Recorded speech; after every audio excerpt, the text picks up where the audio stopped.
all others. Be faithful to him as long as you both shall live. Who gives Jessica to be married to Zach? Her mother and I.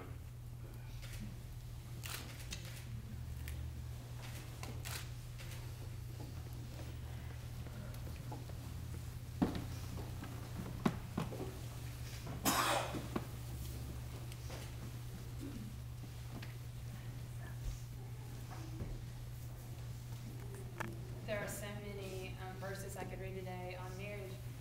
Two of my favorites are Ecclesiastes 4. It says that two are better than one. In case one falls down, there'll be another to pick them up. And when two lie down, there is someone to keep them warm. And then in 1 Corinthians 13, love is patient, love is kind. It always protects, always trusts, always hopes, always perseveres. But today I want to read kind of a different verse, a few verses about marriage, and that comes from Proverbs 2, the benefits of wisdom. My child, listen to what I say and treasure my commands.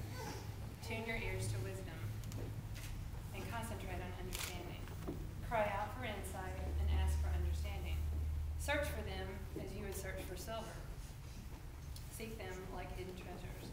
Then you will understand what it means to fear the Lord, and you will gain knowledge of God, for the Lord grants wisdom. He grants a treasure of common sense to the honest, and he is a shield to those who walk with integrity. I know that both of you seek out the Lord and seek wisdom, and I'm confident you'll continue to do that. And I've seen you cry out for insight, I've seen you ask for understanding, and I'm confident that you will continue to seek out the Lord and what it means to fear the Lord. But the verse I want to talk about today is verse 7. It says, he is a shield to those who walk with integrity. The word shield, the Hebrew word, actually is an armed protector. And that's a very good thing to have in marriage, is an armed protector. And I pray that this shield would be upon your marriage as well. The gift that God has given you guys is amazing. Finding the love of your life is not easy, and I know that you know that. And life will throw hard things at you after the day. It's just the way life is. But don't get me wrong, marriage is awesome. You're going to have fun. You now have your best friend, and you're with you 24/7. No more driving home every night, that kind of stuff. But we also know that marriage can be hard. The Bible says that marriage is actually brutal and it's not for everyone. And so that's the reason I want to pray for this shield, this blessing on your life, but it also comes with a price, because at the beginning of that verse it actually says you have to walk with integrity first. And a lot of people think that the word integrity means to be honest, and if that were the case, you guys have that. You're pretty honest people. I know you. But when the Bible talks about integrity, it actually talks about being undivided. To be complete is an aspect of maturity.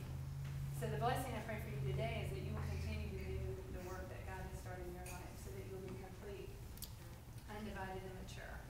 J.I. Packer said it this way. He said that when sin entered the world, it not only separated us from God, but it separated us from ourselves. So if you think about it, he used the word disintegrated character, which means we come into this world the total opposite of what that verse says. The verse says to be undivided, and yet we come into the world like totally all broken up in a million pieces. If you think about a baby, when a baby is born, by the way, I pray your blessing to your life. But if you think about a baby when he comes into the world, he doesn't come out and say, hey mom, thanks for doing that, great job doc, and see you home dad. No, a baby comes in this world and he's like all broken up. He's just like in a million pieces and he's screaming. And so what happens? You take that child and you pour love and truth, like you guys have done it for Zach and Jessica, and you grow them to maturity. But we also know that none of us arrive in adulthood with 100% maturity. And you guys do bring a lot of mature parts into this marriage. I mean, Zach, you're a successful banker. You're a great cook and you clean and cook. Pretty amazing. And he's just the funniest guy. You're going to see him later tonight on the dance floor. And you have a great heart for the Lord, Zach. And Jessica, you have a wonderful heart for the Lord. Just seeing your work that you did and do and what you're going to do in the trial. And you have a real heart for growth, and I've always loved that about you. You're a dear friend. Both of you are just great friends to so many people here who love you. So you bring a lot of mature parts. But when you get into marriage, the thing is, love regresses us. And so those parts that didn't get mature come out. And then the 2-year-old shows up one day.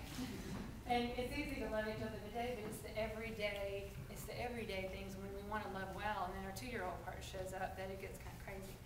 So my prayer for you today is that when those 2-year-old parts show up, that you'll reach out, that you'll cry out to God for that wisdom. And you'll cry out to also to His Word to understand. You'll cry out to the Holy Spirit, but then also to us, the body, the people that are sitting here today. Those of you who want, all of us who want to speak love and truth into your life and grow this place of VID up so that you can protect what you value, which is the bond that you're committing to today. You know, if you choose to do the work, and not everyone does that in marriage, God will be a shield to you. So that's my prayer for you. I know you're both bros, I know you both love the Lord. So today I pray the blessing of integrity and protection on you today. Hallelujah.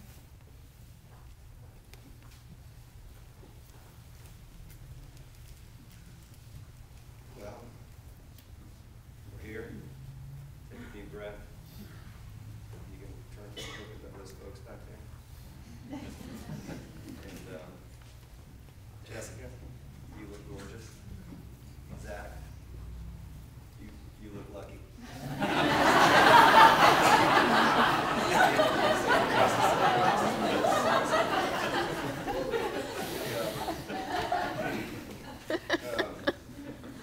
I want to talk for a minute I want to go back to the beginning of the Bible and just and look into Genesis and the beginning of the story where we find out about marriage for the first time in Genesis chapter 2. And as the story is written, God creates Adam and He puts Adam in a garden and He looks at Adam and He says, "It's not good for man to be alone."